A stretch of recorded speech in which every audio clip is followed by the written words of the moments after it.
কি অবস্থা সবার? দোকানে গাছ, দোকানে আমি আছি, যে দোকানে বসে আছি, বসে থাকি, শুয়ে থাকি, লটকা থাকি। নতুন দোকানে আছি, দোকানের বাড়ি স্যার দোকানে বসে আমি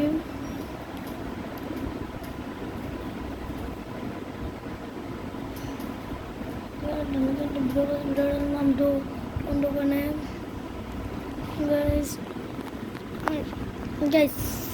গতকালকে বলছিলাম মানুষ সম্পর্কে যা